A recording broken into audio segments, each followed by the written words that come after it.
Hello everyone. Today we'll discuss the part 72 of the NEET PG important questions, and today we'll discuss the questions of the topic leg. Which are the superficial flexure muscles of the posterior compartment of the leg?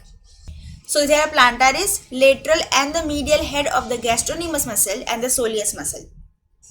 Tendocalcaneus is formed by medial head of gastrocnemius, lateral head of gastrocnemius and the soleus muscle.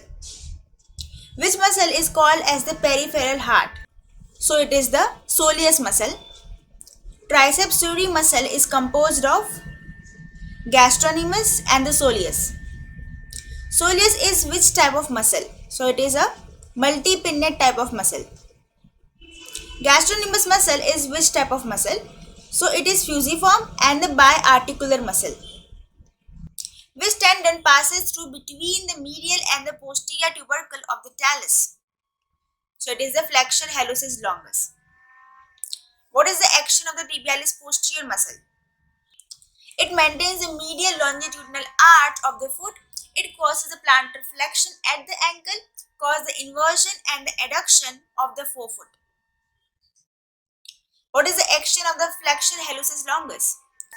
So it maintains the medial longitudinal arch of the foot. It causes the plantar flexion at the great toe and causes the plantar flexion at the ankle. The posterior tibial artery arises from the popliteal artery at which border of the popliteus? At the lower border of popliteus. In the upper half of the leg, tibial nerve is at which side to the posterior tibial artery? So it is at the medial to the posterior tibial artery. In the lower half of the leg, the tibial nerve is at which side to the posterior tibial artery? So over here it is at the lateral to the posterior tibial artery. Which is the most medial structure in the flexure retinaculum posterior to the ankle? So it is the tibialis posterior. Which is the most lateral structure in the flexure retinaculum posterior to the ankle? So it is the flexure hallucis longus tendon. Tibialis anterior muscle is which type of muscle? So it is multipinnate muscle.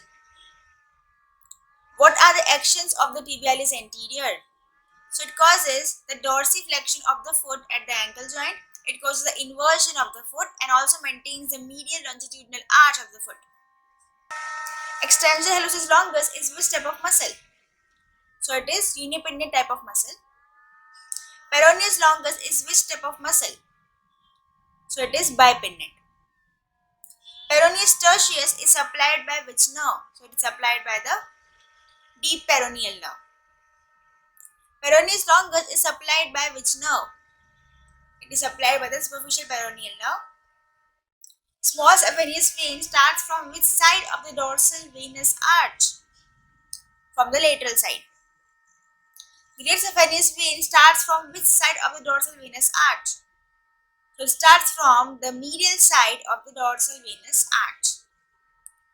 Which is the intrinsic muscle on the dorsum of the foot? Extensor digitorum brevis is the intrinsic muscle on the dorsum of the foot. Extensor digitorum brevis is supplied by which nerve? It is supplied by the deep peroneal nerve. What is the action of the peroneus longus muscle? So it causes the eversion of the foot, maintains the lateral longitudinal arch of the foot and also maintains the transverse arch of the foot. Which is the most commonly injured nerve of the lower limb? So it is the common peroneal nerve. Which is the largest nutrient artery of the body?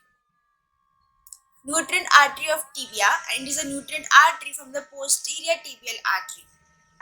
Which is the largest branch of the posterior tibial artery? Peroneal artery. Deep peroneal nerve begins in the substance of which muscle? Peroneus longus muscle.